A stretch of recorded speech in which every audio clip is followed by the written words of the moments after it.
I just sold my first sacred painting for 600 euros, and it wasn't just a painting to me. For me, this was a part of my soul, a part of my journey.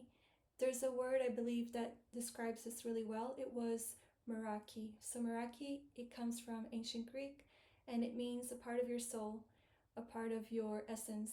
So this was, for me, more than just a painting. The wild thing is that a year ago, I wouldn't have dared to have priced my painting for this amount. The thing that has shifted this all for me was definitely mindset and also self-confidence. I have become very confident with my style, with what I do, that it is actually for me my destiny, my mission, and I value now what I do. So to me, painting is part of my spiritual practice. I am not just painting, I am encoding the paintings with elements, with different hermetic practices, and also with intentions. So this is a big part of my work. I don't paint for decor. I paint the sacred. I am embedding sacred messages into each painting that are charged with elements. They are charged with certain hermetic principles, and also they are charged with earth elements. I paint using sacred waters with crystals, rocks, soil, and a lot of the elements that I forage when I do a lot of my pilgrimages. The specific painting that I sold was a altar piece that I had made of Mary Magdalene, and I was actually working on this piece for myself. I wanted to make an altar piece of Mary Magdalene because when I first moved to the south of France 12 years ago, she appeared to me in a dream. And the funny thing is that now I assist two of my priestess friends who do sacred pilgrimages in all of the legendary places where Mary Magdalene continued her teachings here in the south of France. So it was just one of these dreams that haunted me for years, and I'm now working with this archetype, which is not a coincidence. So as I visit these places a lot, because as I mentioned, I have two priestess friends who do these sacred pilgrimages. I'm always in these legendary places, and when I'm there, I'm always collecting the sacred waters of Henlebeng. There is this beautiful place in the middle of the forest where there is the throne of Isis, and we collect the waters there for a ritual. So I collect these waters for ritual, and I also collect these waters to paint. I have been collecting sacred waters from many different places for quite a long time now. I used to collect them for a lot of the rituals of the jewelry that I used to make, such as water from Lourdes. And so I keep these different jars with a mix of waters, and they all have very high frequency. I use them for blessing myself, for blessing my home, and also for painting and for rituals. I was making this painting for myself, and I do a lot of posting of my works in progress, sometimes on my feed, and also usually I post them on my stories. So one of my VIP clients, who has become a really close friend, saw what I was creating, and she just knew that it was for her. When she asked me to buy this painting, I had mentioned to her that it wasn't complete yet, and that I was still going to infuse this painting with the sacred waters, with different earth pigment elements, and also with anointing oils used by Mary Magdalene. In these legends of Mary Magdalene, it was said that she was more of a high priestess, a miraphor, which is also known as a scent priestess. This is something that comes from ancient Egypt, and it is the manipulation of certain essential oils for healing. I used a special infusion of myrrh resin in the sacred waters to anoint this painting as well. So I'm going to show you the painting now, and it's this painting here behind me. Just get my sacred waters out of the way. And as you can see, I painted this Mary Magdalene icon with lapis lazuli crushed crystals with roses, as she comes from the rose lineage, with myrrh, with the sacred waters, charcoal. And I have an interesting story to tell you, because this client of mine, she also wanted me to dye one of her dresses red. So I made her a ritual with hibiscus ink that we infused with prayers together for dyeing this red dress of hers that she wanted for a ritual. And I continued working with this hibiscus ink throughout this painting of Mary Magdalene. And she was red. She was really red. And the next day, she was no longer red. She was completely blue, dark blue.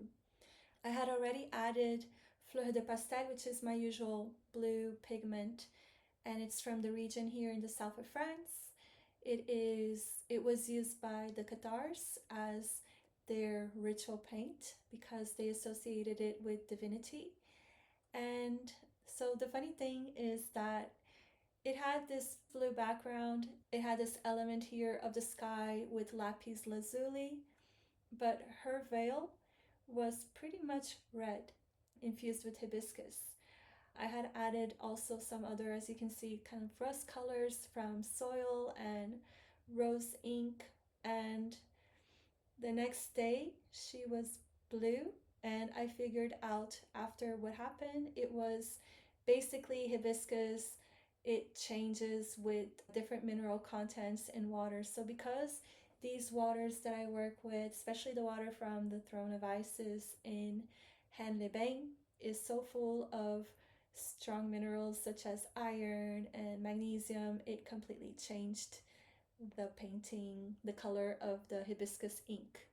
So this is actually pretty cool because even though Mary Magdalene, she is usually represented in red, she actually comes from the blue rose lineage, which comes from ancient Egypt, from the cult of Isis, and she would be actually wearing blue.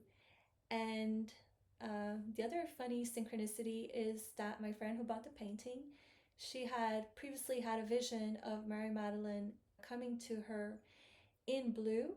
And at first she thought it was Mother Mary, but she was like, no, this was not Mother Mary. This was Mary Magdalene because she had a different energy, more sensual energy. And she was after in this retreat, one of these retreats that I assist, and she just had some incredible transformations working with the archetype of Mary Magdalene.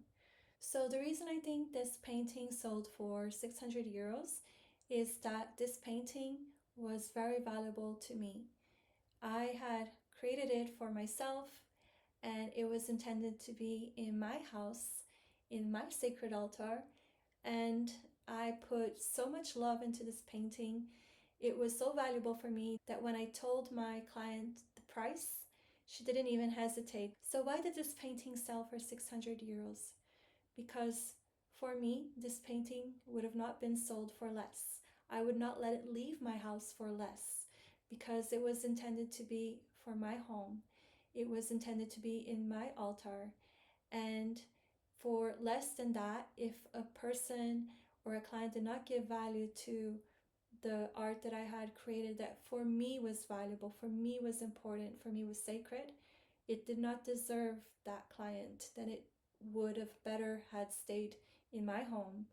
So I believe the story is very powerful as well. This story that I told you about how I made this painting, it it makes it more than just a painting. This is a painting to be passed on to your lineage. This is a painting to bless your home, to bless your life, and to sit down when you're in the middle of meditation or in the middle of crossroads and to meditate on this painting for answers, for divine guidance. So this is why this painting is valuable. And I've noticed this that now with the paintings that I create, some of them, they are even more than this price. They won't leave my house for less than the amount that I believe it should sell, because or else I prefer to give it to my lineage, to my daughter, to my grandchildren, and to be able to feel joy when I look at this painting within my home and to feel that sacred connection with that painting.